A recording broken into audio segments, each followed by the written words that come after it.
You wake up. You have a list of tasks, goals you want to achieve, a business to build, a skill to learn, a project to complete. Yet, you feel a profound lack of drive. The motivation you know you should have is absent. Tasks that once seemed exciting now feel like climbing a steep, unforgiving mountain. This feeling is not a character flaw. It is not simple laziness. It is a biological state, a neurological reality with a specific cause. The energy and ambition you are missing have been drained by something you likely consume every day. This is a story about dopamine downregulation, the reward system hijacked by hyperpalatable foods. To understand what goes wrong, we must look at the brain's reward pathway. A key structure is the striatum, deep within your brain. This region isn't a single entity. It's divided into the ventral striatum, which governs motivation and wanting, and the dorsal striatum, which automates habits and doing. Together, they manage how we allocate effort and learn what's worth pursuing. Within the striatum, two opposing teams of neurons, the D1 go pathway and the D2 stop pathway, maintain a delicate balance. The go pathway promotes action, while the stop pathway inhibits it. This system is designed to respond to natural rewards. Natural rewards, like eating a nutritious meal, produce a moderate, controlled dopamine release. This is a healthy spike, a brief signal that says, "That was good, do it again." Exercise and achievement do the same. These signals reinforce beneficial behaviors without overwhelming the system, helping maintain a stable baseline, or steady level of dopamine that supports overall mood and drive. But hyperpalatable processed foods are different. They are engineered with combinations of sugar, salt, and fat that rarely exist in nature, designed to create a supernormal stimulus, an unnaturally intense signal. The result is a rapid, massive dopamine flood in the striatum, far exceeding what natural foods can trigger. It's like cranking an amplifier to max, attention-grabbing at first, then damaging. Under this constant, extreme stimulation, the brain must protect itself. It adapts by down-regulating or lowering its sensitivity to maintain balance. Neural circuits physically change. Dopamine receptors, especially the D2 stop receptors, decline in number and availability. Human imaging studies consistently show that individuals with diets high in these foods have fewer available D2 receptors, mirroring patterns seen in addiction. With the stop pathway weakened, the go pathway becomes overactive in response to cues, driving intense wanting or craving. Yet, the reward from consumption is blunted. The machinery for motivation starts to crash. This process is accelerated by what's happening in your gut. Ultra-processed additives can disrupt the gut microbiome, leading to a leaky gut barrier. Inflammatory molecules like LPS can then enter the bloodstream, reach the brain, and directly impair dopamine signaling. Factors like poor sleep and chronic stress compound the problem. Sleep restriction blunts striatal activity, while the stress hormone cortisol amplifies cravings for these high-reward foods. This creates a vicious, self-reinforcing loop. Low motivation drives more seeking of quick hits, which only deepens the downregulation. A hyperpalatable bite brings fleeting relief. Then the system dulls even further. The good news: this state is reversible. The brain is plastic. By understanding the science, you can take targeted steps to resensitize your reward pathways and reclaim your drive. The brain's primary defense against chronic overstimulation is a process called receptor downregulation. Faced with an unrelenting flood of dopamine, the brain initiates a protective, yet ultimately damaging retreat. It begins to dismantle the very machinery of reward to preserve equilibrium.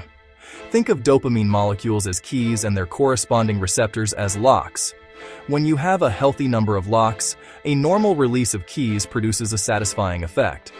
But when the system is overwhelmed, the brain starts removing the locks. Fewer locks mean a weaker effect, even with the same number of keys. When dopamine surges repeatedly from hyperpalatable foods, the brain specifically removes D2 receptors, the locks crucial for motivation and feeling satisfied.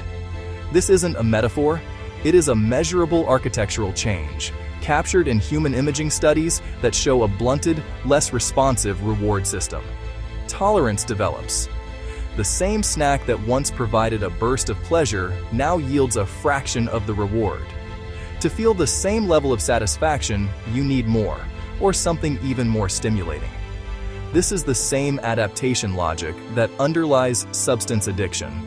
Your baseline for feeling good rises, and normal, healthy rewards barely register.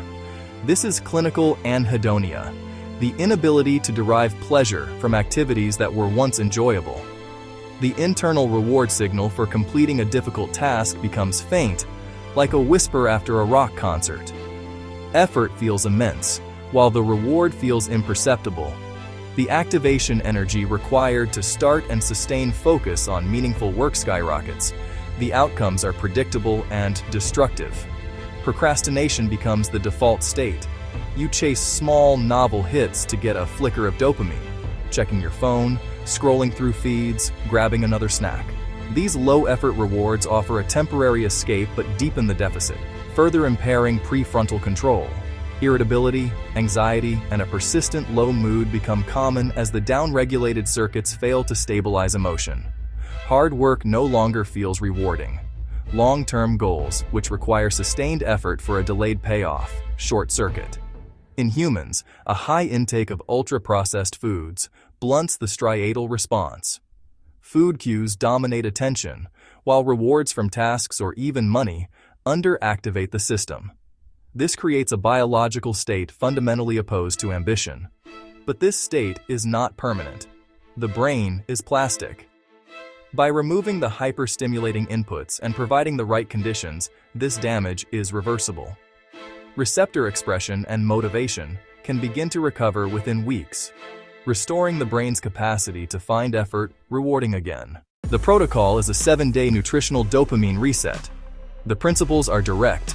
Starve the overstimulated pathways to resensitize them to natural rewards.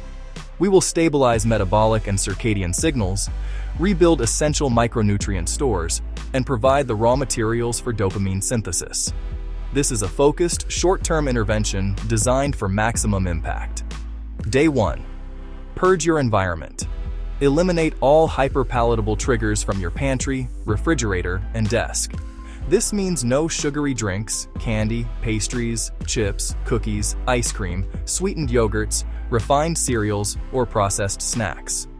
Replace them with whole foods, fruits, vegetables, plain nuts, whole grains, and lean proteins like chicken, fish, and legumes.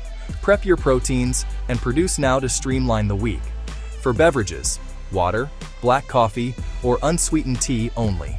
Cap caffeine at 200 milligrams. Consumed before noon. Days 2 to 3. Anchor your metabolism. Eat 3 distinct meals at consistent times.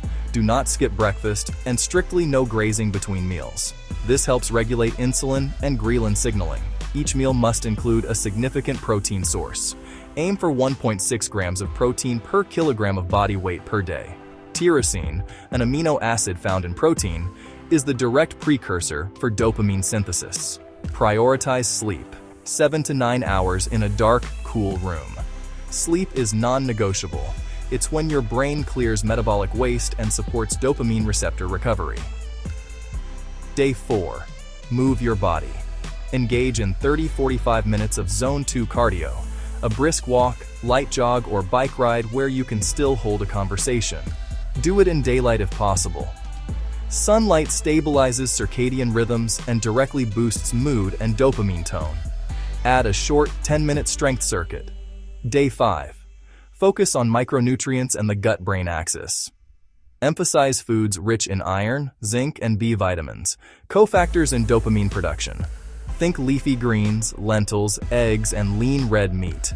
Also, introduce fermented foods like kimchi or unsweetened kefir to support healthy gut signaling.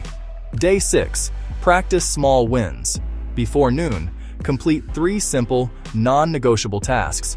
Make your bed, do 10 push-ups, write 1 work email.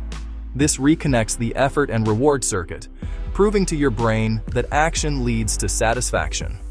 Day 7. Assess and plan. Notice your mental clarity, mood stability, energy levels, and your ability to initiate tasks without resistance. This is your new baseline. Now, protect it. Treat processed foods like potent, drug-like stimuli, to be used rarely, intentionally, and mindfully, never on an empty stomach. Track your daily energy, focus, and motivation on a scale of 1 to 10.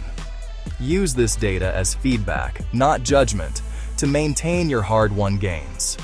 Remove triggers, rebuild with whole foods, prioritize sleep, move daily, stack small wins, reclaim your focus, your energy, and your ambition.